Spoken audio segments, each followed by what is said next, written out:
Hey, and welcome to the first episode of Tea Time with Monsters. I hope you all have your cup of tea. I have mine ready here. And the first short story that we're going to start this little series with is one written by Ursula Le Guin. Ursula, she is an American author.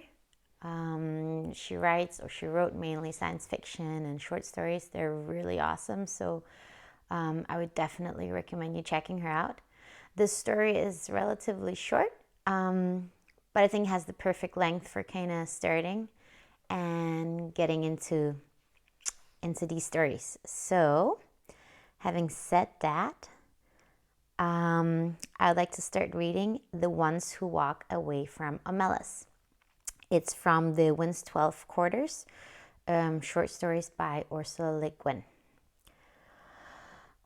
With the clamor of bells that set the swallows soaring, the festival of summer came to the city Omelas, bright towered by the sea. The rigging of the boats in harbor sparkled with flags. In the streets, between houses with red roofs and painted walls, between old moss-grown gardens and under avenues of trees, past great parks and public buildings, processions moved. Somewhat decorous, old people in long stiff robes of mauve and grave master workmen, quiet, merry women carrying their babies and chatting as they walked. In other streets the music beat faster, a shimmering of gong and tambourine, and the people went dancing. The procession was a dance. Children dodged in and out, their high calls rising like the swallows crossing flights, over the music and singing. All the processions swung towards the north side of the city, where on the great water meadow called the green fields, boys and girls, naked in the bright air, with mud-stained feet and ankles and long arms, exercised the restive horses before the race.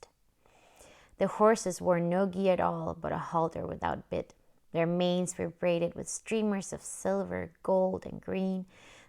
They flared their nostrils and pranced and boasted to one another. They were vastly excited, the horse being the only animal who has adopted our ceremonies as his own. Far off to the north and west the mountains stood up half encircling Omelas on her bay. The air of morning was so clear that the snow still crowning the 18 peaks burned with white gold fire across the miles of sunlit air under the dark blue of the sky. There was just enough wind to make the banners that marked the race course snap and flutter now and then.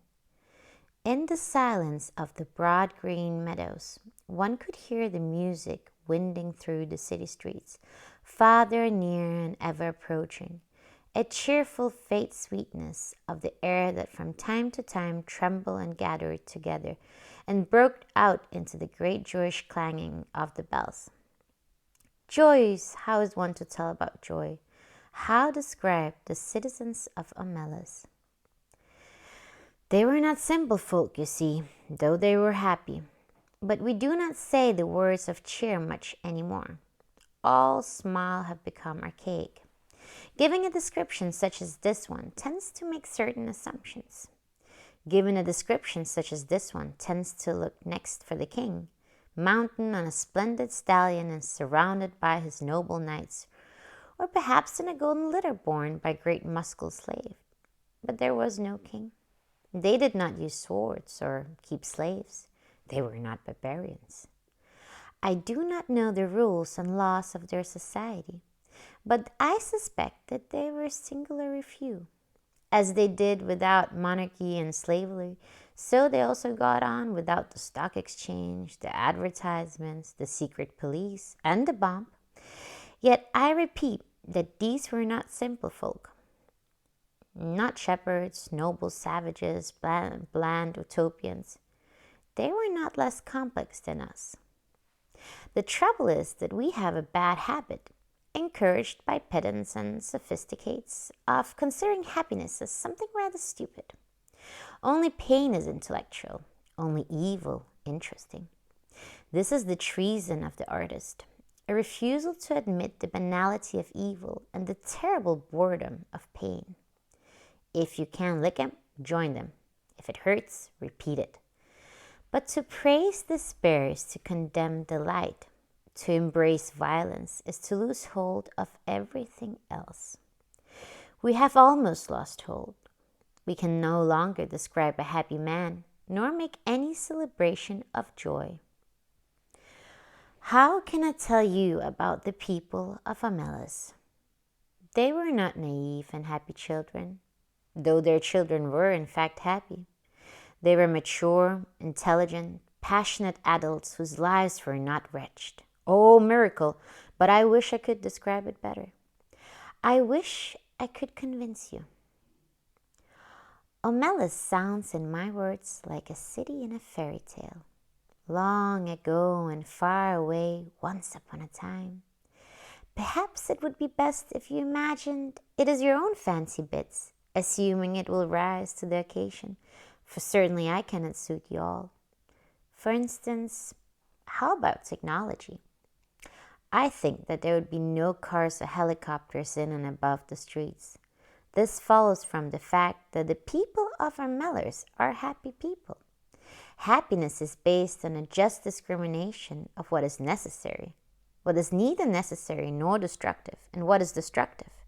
In the middle category, however, that of the unnecessary but undestructive, that of comfort, luxury, exuberance, they could perfectly well have central heating, subway trains, washing machines, and all kind of marvelous devices not yet invented here, floating light sources, fuelless power, a cure for the common cold.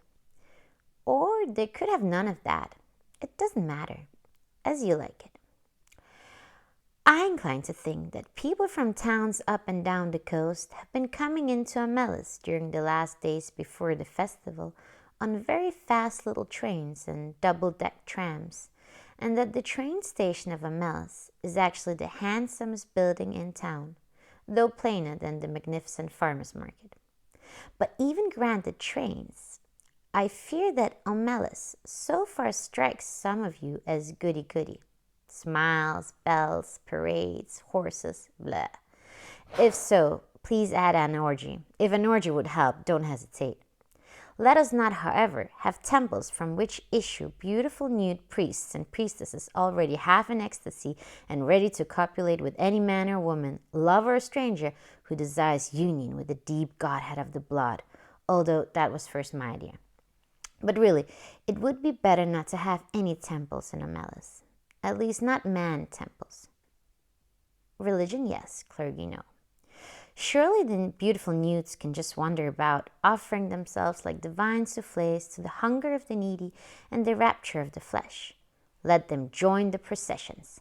Let tambourines be struck above the copulations, and the glory of desire be proclaimed upon the gongs, and not unimportant point, let the offspring of these delightful rituals be beloved and looked after by all.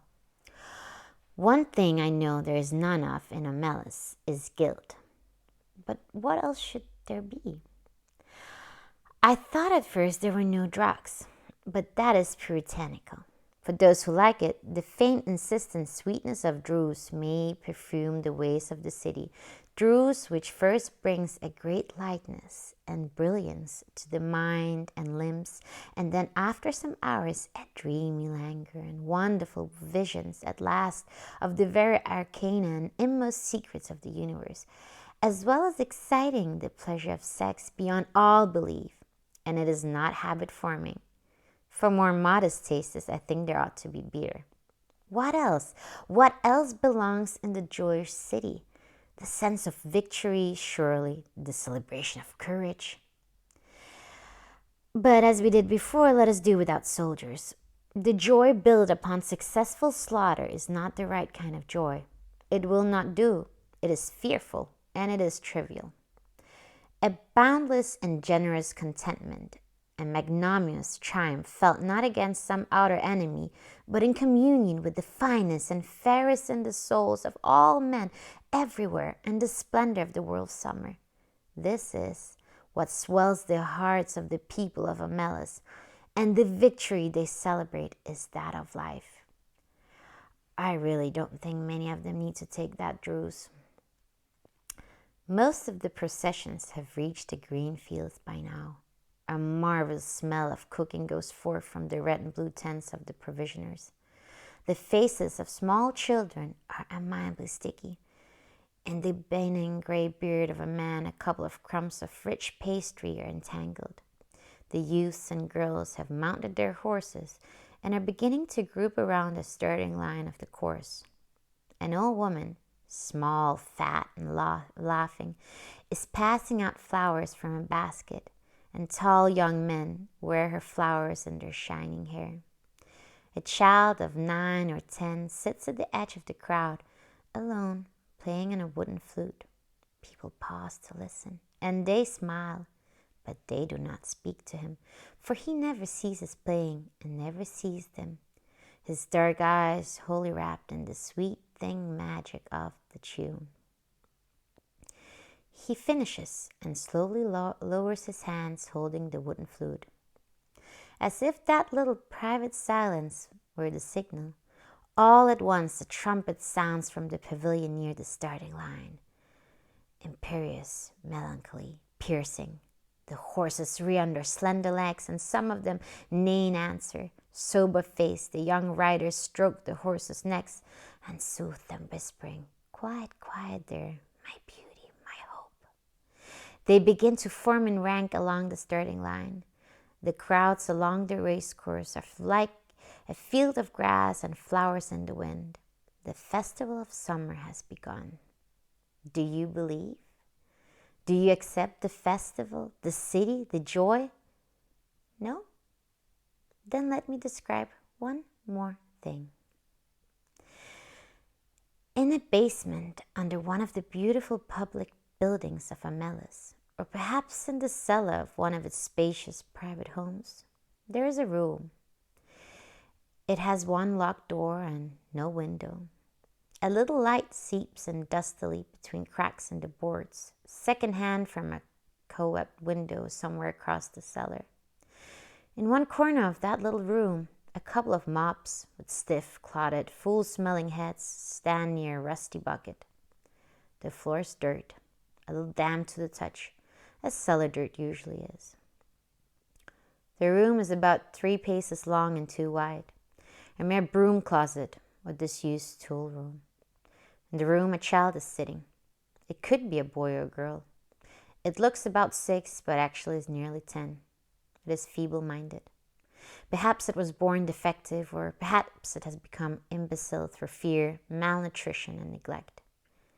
It picks its nose and occasionally fumbles vaguely with its toes or genitals, or as it sits haunched in the corner farthest from the bucket and the 2 mops. It is afraid of the mops. It finds them horrible.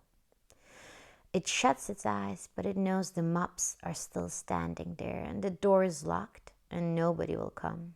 The door is always locked, and nobody ever comes, except that sometimes the child has no understanding of time or interval.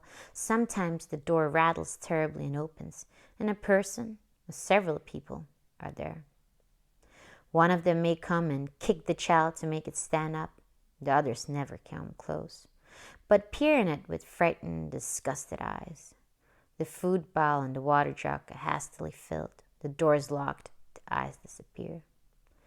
The people at the door never say anything, but the child, who has not always lived in the tool room and can remember sunlight and its mother's voice, sometimes speaks. "I will be good," it says. "Please let me out. I will be good." They never answer. The child used to scream for help at night and cry a good deal, but now it only makes a kind of whining. "Ah," and it speaks less and less often. It is so thin there are no calves on its legs. Its belly protrudes. It lives on a half bowl of cornmeal and grease a day. It is naked. Its buttocks and thighs are a mass of festered sores as it sits in its own excrement continually. They allow it is there, all the people of Omelas. Some of them have come to see it. Others are content merely to know it is there. They all know that it has to be there, Some of them understand why and some do not, but they all understand that their happiness, the beauty of their city, the tenderness of their friendships, the health of their children, the wisdom of their scholars, the skill of their makers, even the abundance of their harvest and the kindly weathers of their skies depend wholly on this child's abominable misery. This is usually explained to children when they are between 8 and 12, whenever they seem capable of understanding. And most of those who come to see the child are young people, though often enough an adult comes or comes back to see the child. No matter how well the matter has been explained to them, these young spectators are always shocked and sickened at the sight. They feel disgust, which they had thought themselves superior to. They feel anger, outrage, impotence, despite all the explanations. They would like to do something for the child, but there is nothing they can do. If the child were brought up into the sunlight, out of the wild place, if it were cleaned and fed and comforted, that would be a good thing indeed. But if it were done in that day and hour, all the prosperity and beauty and delight of the Omelas would wither and be destroyed. Those are the terms. To exchange all the goodness and grace of every life in Omelas for that single small improvement, to throw away the happiness of thousands for the chance of the happiness of one, that would be to let guilt within the walls indeed. The terms are strict and absolute. There may not even be a kind word spoken to the child. Often the young people go home in tears, or in tearless rage, when they have seen the child and faced this terrible paradox. They may brood over it for weeks or years, but as time goes on, they begin to realize that even if the child could be released, it would not get much good of its freedom. A little vague pleasure of warmth and food, no doubt, but little more. It is too degraded and imbecile to know any real joy. It has been afraid too long ever to be free of fear. Its habits are too uncomfort to respond to humane treatment. Indeed, after so long, it would probably be wretched without walls about it to protect it, and darkness for its eyes, and its own excrement to sit in. Their tears at the bitter injustice dry when they begin to perceive the terrible justice of reality and to accept it. Yet it is their tears and anger, the trying of their generosity and the acceptance of their helplessness, which are perhaps the true source of the splendor of their lives. Theirs is no vapid, irresponsible happiness. They know that they, like the child, are not free. They know compassion. It is the existence of the child and their knowledge of its existence that makes possible the nobility of their architecture, the poignancy of their music, the profundity of their science. It is because of the child that they are so gentle with children. They know that if the wretched one were not there sniveling in the dark, the other one, the flute player, could make no joyful music, as the young riders line up in their beauty for the race in the sunlight of the first morning of summer. Now, do you believe in them? Are they not more credible? But there's one more thing to tell, and this is quite incredible. At times, one of the adolescent girls or boys who go to see the child does not go home to weep or rage, does not in fact go home at all. Sometimes also a man or woman much older falls silent for a day or two and then leaves home. These people go out into the street and walk down the street alone. They keep walking and walk straight out of the city of Omelas through the beautiful gates.